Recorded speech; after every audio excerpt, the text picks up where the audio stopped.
ከሱም ጋር ያለው ልፈታለን። አንተ ደግሞ ሀገር አቋርጠህ መጥተህ እኔ እንደገና እሷን አድክሚያት። እሷም ልክ ናት እኮ ይሄ ልጅ በእሷ የተነሳ ካንተ ያም እኮ ጀግና ነው። ጀግንነት ድፍረት ነው።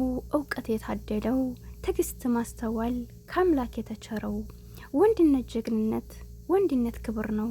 ውሳኔው ቆራጥ ነው።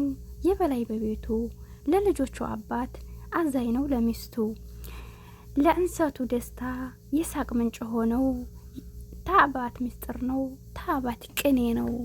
አበባ ፍቅር ነው ፍቅር አበባ ነው። ለሚወዱት መኖር እንዴት መታደል ነው። እስኪ ዛሬ እንደኔ ደስ ያላችሁ ሁላችሁም ላይክ ሰብ እያደረጋችሁ ሀሳባችሁን አስቀምጡልኝ እና እንግዲህ በጣም ነው ደስ የሚለው የእውነት በቃ እናት አባት ጓደኛ ሲሆን እንደዚህ ነው።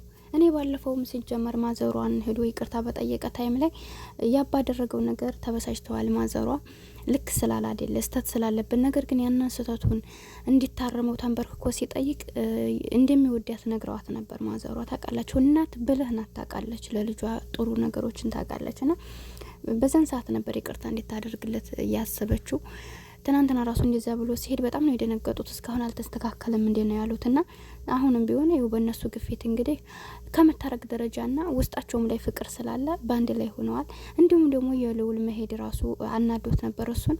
ቢሆንም ግን ከልዑልም ላይ ያለውን ነገር መጨረስ ስላለባቸው ማዘሯ በጣም አስተዋይ ሴትዮ ናቸው። አይታችኋል እንግዲህ ግዴታ እሷ ጋር ብቻ ሳይሆን መታረቅ ያለባችሁ በእሷ ምክንያት እሷም ጋር ስለተጣላ እሱም ጋር እርቅ መውረድ አለበት ብለዋል። አንዳንድ ጊዜ ማለት እየመረረንም ቢሆን እውነቱን መቀበል አለብንና በሷ ምክንያት እንደዛ ሆነዋል። ስለዚህ አሁን ላይ ሰላም ልታገኝ የምችለው ሄሉ ልዑል በሰላም ታርቀውት እሱ ከህይወታቸው ሲወጣ ነው እንጂ በጸብ ከሆነ አሁን መልሶ ይረብሻታልና ጥሩ ሀሳብ ነው። በጣም ደስ ብሎኛል። አሰላሙ አለይኩም ወራህመቱላሂ ወበረካቱ። ውድና የተከበራችሁ የቻናል ቤተሰቦች እንዴት ናችሁ? ደህና ናችሁ? እኔ ያለሁ አልሐምዱሊላህ። ለቻናል አዲስ ከሆናችሁ ላይክ፣ ሼር፣ ሰብ አያርጋችሁ አበረታቱኝ። አይከፈልበትም። እናንተስ ምን ተሰማችሁ?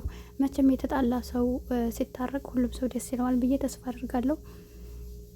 እና እንግዲህ ካሁን በኋላ በጥሩ ሁኔታ ምክንያቱም በማዘሯ ፊት እንደዚህ መቼም ይሄን ሁሉ ሀገር አቋርጦ ይቅርታ ጠይቆ እኔ ፋዘሯ ደግሞ ያሳዘነኝ ወላሂ አይናገሩ እንደው ዝም ብለው እድሜና ጤና ይስጣቸው። ወላሂ ጤናቸውን ይመልስላቸው። ማዘሯን በጣም አስተዋይ ሴት ናት።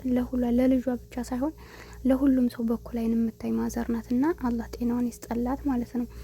እና ሄሉሻ እንግዲህ ያው እናቷ ካለቻት እምቢ ስለማትል ትናንትና ነይ ካልኳት ዙሮ መንጣቷ አይቀርም ብላ ነበር። ያብ እንግዲህ እነሱ ጋር ዘው አድሮ አይታችኋል። ዛሬ ላይ ተገናኝተው እርቅ ወርደዋል እና በጣም ነው ደስ የሚለው።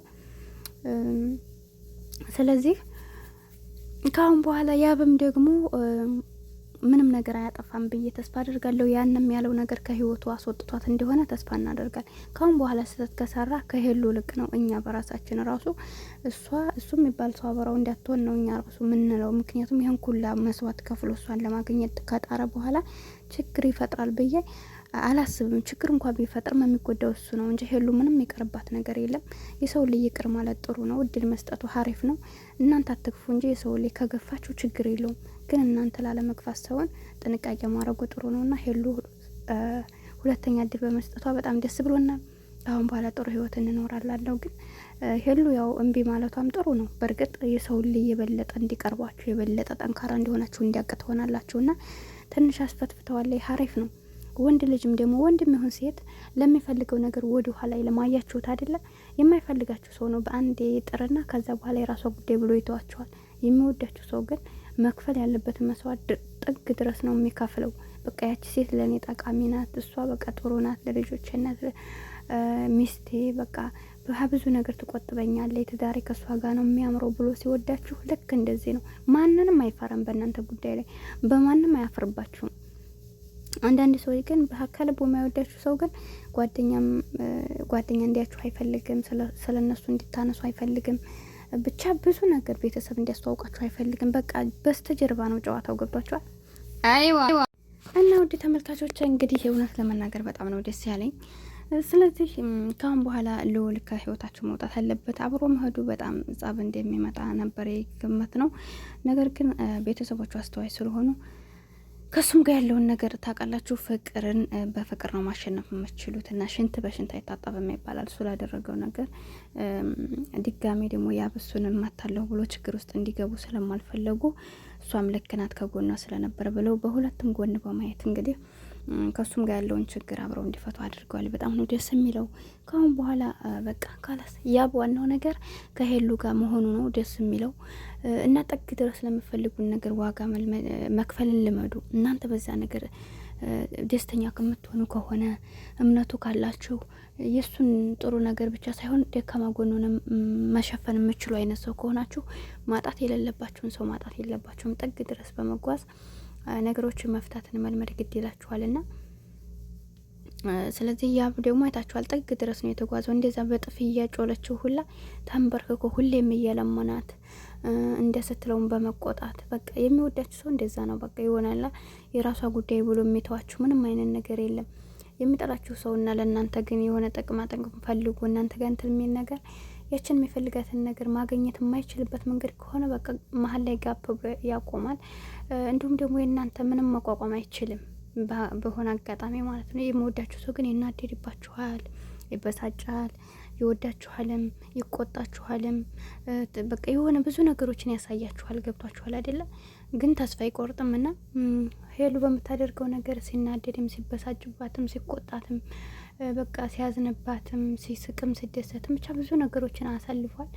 እንግዲህ ካሁን በኋላ አያችሁት አይደል?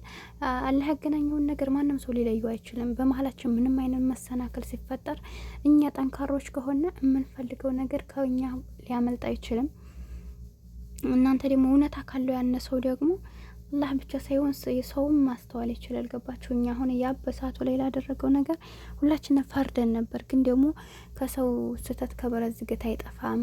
እስኪ ከኔ ጎን ሆነሽ አስብ፣ ያለውን ነገር ለማስረዳት እስኪ ለመረዳት ሞክርኝ እያላት ነገሮች የተፈጠሩትን ጥፋቱን ማምኗል። በህይወታችሁ ጥፋቱን የሚያምን ሰው አትጥሉ።